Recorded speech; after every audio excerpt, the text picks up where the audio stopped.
One Piece tem diversos personagens incríveis e bem trabalhados, e se você é um bom observador, consegue notar isso desde o início com os nossos protagonistas. Mas entre eles tem um personagem que é ame ou odeie na série, e esse é o Usopp. Eu percebo que tem muita gente que adora ele, mas também tem muita gente que tá errada, digo, que não foi muito com a cara do nosso narigudo nas suas primeiras aparições. Então hoje eu quero conversar um pouco sobre como o Usopp é possivelmente um dos melhores personagens de One Piece, e que você ainda pode não ter percebido a sua grandeza. Mas antes de começar, considere deixar um like aí nesse vídeo e se inscrever no canal, para me ajudar a trazer sempre conteúdos novos como esse por aqui. E se você já fez isso, bora pro vídeo!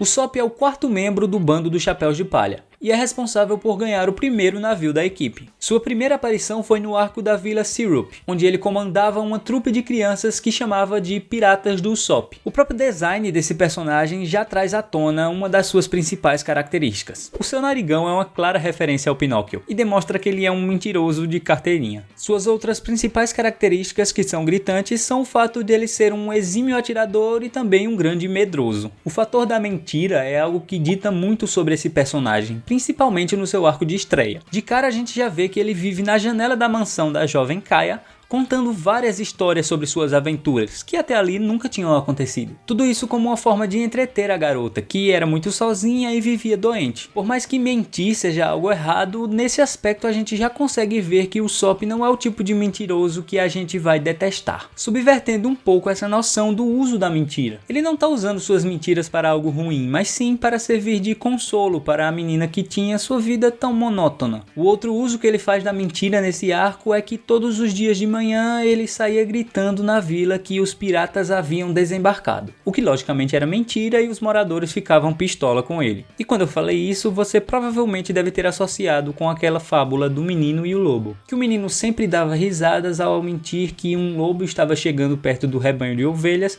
e quando o lobo realmente aparecia, ninguém acreditava nele. Pois é, o Oda logicamente se inspirou nessa fábula para criar essa história com o Usopp, mas aí é que tá, novamente ele subverte essa história, porque quando os piratas chegam de verdade, sabendo que dessa vez ninguém acreditará nele, ele promete que fará o possível para impedir que os bandidos entrem na vila, tentando fazer com que continue parecendo uma mentira para as pessoas da vila, mantendo elas a salvo dessa forma. E essa forma de subverter a fábula é muito interessante, pois você passa daquela camada superficial que diz que mentira é errado, para uma camada de vai ter momentos na sua vida que será preciso mentir para proteger algo. Mas é claro que isso também não é um incentivo à mentira, pois antes dele tomar essa decisão ele sofre muito com as consequências das suas mentiras. E em outros momentos do personagem a gente percebe que ele não usa da mentira apenas em prol de um bem maior, seja consolar alguém ou proteger os outros, mas também é bem perceptível que ele às vezes mente para si mesmo, com o intuito de tornar a sua própria realidade mais aceitável, como se criasse histórias na sua cabeça para tornar tudo mais divertido. E o mais interessante ainda é quando toda essa criatividade que ele tem para criar histórias o torna muito inteligente, pois toda sua inventividade para criar narrativas também acaba sendo refletida em outros fatores, como quando ele pensa em estratégias absurdas de última hora para se livrar de algum problema, também quando ele aplica essa criatividade para fazer armas ou acessórios para auxiliar tanto ele quanto seus amigos. É por isso que eu vejo toda essa capacidade dele de mentir como também um incentivo à criatividade. Acho que na vida real ele seria um ótimo vendedor ou publicitário. Quando a gente volta lá pro arco de introdução do personagem, onde ele contava as histórias para consolar uma amiga, a gente consegue ver o contraste perfeito entre a mentira usada para o bem e a mentira usada para o mal. O vilão desse arco é o Kuro, um pirata que se infiltrou na família da Kaia como mordomo por anos, apenas esperando uma oportunidade de dar um golpe e conseguir todas as riquezas daquela família. Ou seja, o Kuro também é um mentiroso. Ele está enganando aquela menina a vida inteira, mas diferente do Usopp que deu algum propósito para ela, ele está apenas enganando-a para passar as mãos na sua riqueza. Então isso torna ainda mais interessante a visão de que um covarde e mentiroso, quando tem uma boa índole, é uma pessoa muito melhor do que qualquer destemido com más intenções. Mas para além disso, ele usa suas mentiras como uma forma de acreditar no seu próprio sonho, como uma esperança de que um dia ele viverá todas aquelas aventuras que contava para sua amiga.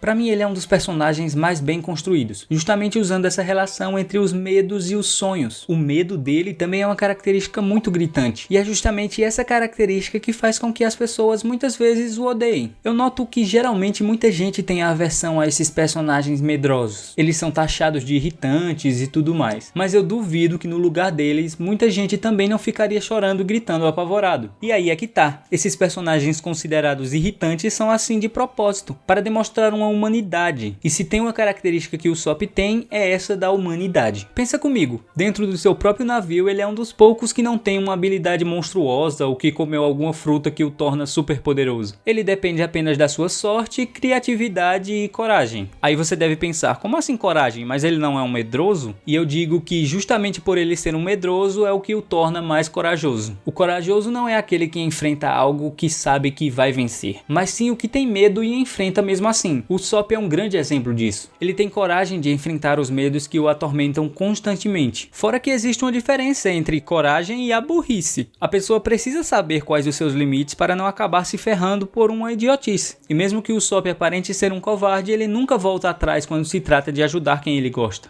Outra característica que casa totalmente com ele é o fato dele ser o atirador da equipe. Atacar de longe seria o que muita gente consideraria covardia. Mas isso é mais uma vez o personagem reconhecendo que não pode cair na porrada com os brutamontes. Mas usando de sua inventividade, ele pode conseguir vencer. Você tem que saber lutar com as armas que tem, reconhecer os seus limites, mas tentar superá-los da forma que pode. E o melhor de tudo é que suas armas principais não são pistolas ou outras armas de fogo, mas sim um estilingue, que é algo ingênuo e até infantil, o que mostra que ele não quer matar ninguém, ele tem compaixão, mas ainda assim precisa se proteger. Em determinado momento do anime, ele cria uma persona para si. Ele se transforma no Sogeking, que na história que ele criou, é um destemido rei dos atiradores. Quando está usando o manto do Sogeking, ele usa uma máscara para esconder o seu rosto. Eu não vou dar spoiler para quem não chegou nessa parte da história ainda, mas tem um ponto interessante a destacar disso. É que para além das referências a Tokusatsu, o Sogeking é uma forma que ele encontrou de esconder o seu medo atrás da máscara, e assim mostrar a sua bravura. Ele usa a máscara para não mostrar que está se borrando de medo, e assim se impor de alguma forma.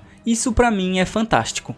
Talvez eu não tenha te convencido ainda do quão bom esse personagem é, mas pelo menos eu espero ter aberto um pouquinho a sua mente a pensar em como alguns personagens que muitas vezes são taxados de chatos podem ser ótimas representações do que é ser um humano. E aí fica a reflexão: será que não gostamos dos personagens medrosos porque eles diferem do ideal de coragem que a gente aprende a gostar e se espelhar? Ou será que é porque não sabemos admitir que esses personagens são os que mais se relacionam com os nossos medos e receios reais? Bom, cada um responde como achar melhor, mas eu acredito que apesar das falhas, esses personagens têm muito valor e muita coisa para ensinar para a gente.